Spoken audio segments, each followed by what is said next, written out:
साहिबान फ़हम अरबाब दानिश, अस्सलाम वालेकुम। आज इस वीडियो में हम जिस मौजू के ऊपर बात करेंगे वो है वो दिन जो 50,000 साल के बराबर होगा। और कुरान पाक में इसका जिक्र कुछ इस अंदाज से किया गया है कि कुरान पाक में इरशाद होता है वो एक दिन जिसका अंदाज़ा 50,000 बरस का होगा। जी तो प्यारे नाजरीन, आपका वक्त ज़ाया किए बगैर वीडियो का बाकायदा आगाज़ करते हैं। बहारुल अनवार जिल्द सोवम में चंद रिवायात में मासूम अलैहिस्सलाम से रिवायत है कि आपने फरमाया क़यामत के 50 मौक़िफ़ हैं जिनमें से हर एक 1000 साल का है और हर एक में मुजरमों को 1000 साल तक रोका जाएगा। इस अरसे से मुराद ज़माने का हिस्सा है, वरना वो दिन ऐसा है जिस दिन तय सूरज होगा न चांद। हम सबको समझाने के लिए यहाँ सिर्फ दुनिया के दिन के बराबर मिकदार जाहिर की गई है और इंसान की आंख हर वो चीज़ देख लेगी जो वो रात की तारीकी में नहीं देख सकती। जो अमाल दुनिया में एक दूसरे से पोशीदा थे वो तमाम ज़ाहिर और आश्कार हो जाएंगे। और एक दूसरी जगह पर इरशाद कुदरत होता है और हर वो चीज़ ज़ाहिर हो जाएगी जिसका इन्हें गुमान भी न था। हम सब देख रहे हैं कि दुनिया जुल्म से भर चुकी हुई है। किसी को दूसरे के बातिन की खबर नहीं है बल्कि अपने बातिन से भी बेखबर है। लेकिन क़यामत हकीकी दिन है, इसमें आफताब हकीकत रोज़े क़यामत 50,000 साल के बराबर चमकता रहेगा ताकि हम सब समझ लें कि मैं क्या था और मेरे दूसरे साथी क्या थे। इसमें पहला मौक़िफ़ हैरत है जहाँ से गुजरना है कि इंसान कई साल तक कब्र के किनारे हैरान खड़ा रहेगा।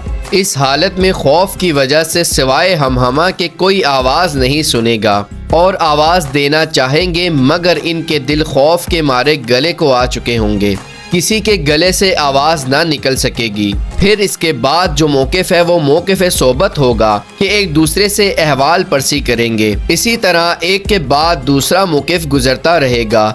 तमाम लोग पतंगों की तरह बिखरे हुए होंगे, जैसा कि कुरान पाक में इरशाद होता है इसके भाई भाई से, माँ बाप से और अहलो अयाल से भागेगा। कुरान पाक में फिर इरशाद होता है ये वो दिन है कि कोई शख्स भाग नहीं सकेगा और फरिश्ते हर तरफ से इसका अहाता किए होंगे। अल्लाह ताला कुरान पाक में फिर इरशाद फरमाते हैं ए जिन्नो इंस, अगर तुम ताकत रखते हो भागने की तो भाग जाओ आसमान और ज़मीन से। इंसान कहेगा कहाँ भाग सकता हूँ, हरगिज़ कोई नहीं भाग सकता सिवाय परवरदिगार आलम के हजूर खड़ा होने के, कोई ठिकाना नहीं। फिर सवाल का मौक़िफ़ आएगा, हर शख्स अपने दोस्तों और रिश्तेदारों से सवाल करेगा कुछ नेकियां मुझे दे दो।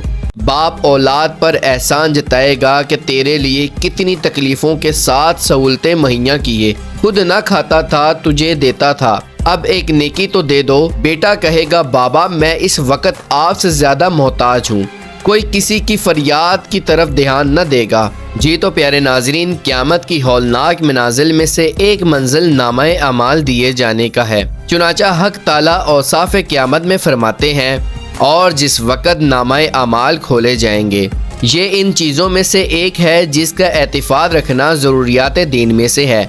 कुरान मजीद में है कि किरामन कातिबीन अमाल को लिखते हैं और वो जानते हैं जो कुछ तुम करते हो।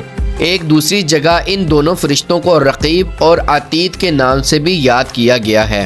इंसान जो कुछ करता है देखता है, हत्ता कि वो नेकी के इरादे को भी तहरीर करते हैं। किसी ने इमाम अलैहिस्सलाम से पूछा कि वो नेकी की नीयत कैसे मालूम करते हैं ताकि वो तहरीर करें, तो इमाम अलैहिस्सलाम ने इरशाद फरमाया इंसान जिस वक्त नेकी का इरादा करता है तो इसके मुंह से खुशबू निकलती है जिससे फरिश्ता समझ लेता है कि इसने नेकी का इरादा किया है, और जब वो बुराई का इरादा करता है तो इसके मुंह से बदबू निकलती है जिसकी वजह से फरिश्ते को तकलीफ़ होती है जिससे वो वाकिफ़ हो जाता है। इंसान जब नेकी का इरादा करता है तो इसके नामाए अमाल में एक नेकी लिख दी जाती है और अगर वो इरादे के मुताबिक काम करे तो 10 नेकियां लिख दी जाती हैं। और इसके बरअक्स गुनाह इस वक़्त तक दर्ज नहीं होता जब तक अमली तौर पर ना किया जाए, जैसा कि इस आयत में ज़ाहिर है। जो शख्स नेकी करेगा तो इसको इसका 10 गुना सवाब अता होगा और जो शख्स बदी करेगा तो इसकी सज़ा इसको बस इतनी ही दी जाएगी और वो लोग किसी तरह सताए ना जाएंगे। जी तो प्यारे नाजरीन, इस वीडियो में मैंने किरामन कातिबीन का नाम रकीब और अतीद भी लिया है। اب اس ویڈیو میں جب بھی میں رقیب اور عتید کا نام لوں تو آپ نے اس سے مراد کرامن کاتبین لینا ہے۔ لطف خداوندی یہ ہے کہ جب کوئی انسان گناہ کرتا ہے اور عتید اسے لکھنا چاہتا ہے تو رقیب اس سے کہتا ہے اس کو مہلت دو، شاید پشیمان ہو کر توبہ کر لے۔ وہ اس کو 5 یا 7 گھنٹے تک درج نہیں کرتا۔ اگر توبہ نہ کرے تو وہ کہتے ہیں یہ بندہ کتنا بے حیا ہے، اور اس کے نامہ اعمال میں ایک گناہ لکھ دیتا ہے۔ روایات سے پتہ چلتا ہے کہ ہر انسان کے 2 اعمال نامے ہیں، ایک وہ جس میں نیکیاں درج ہیں اور دوسرا وہ جس میں گناہ درج ہیں، اور ان میں انسان کا ہر فعل درج ہوتا ہے، حتیٰ کہ وہ پھونک بھی جو آگ جلانے کے لیے نکالا جاتا ہے۔ جی تو پیارے ناظرین، یہ تھی آج کی ویڈیو۔ آپ کو یہ ویڈیو کیسے لگی کمنٹ کر کے ضرور بتائیے گا۔ ملتے ہیں اگلی ویڈیو میں، تب تک کے لیے مجھے اجازت دیں۔ اللہ حافظ۔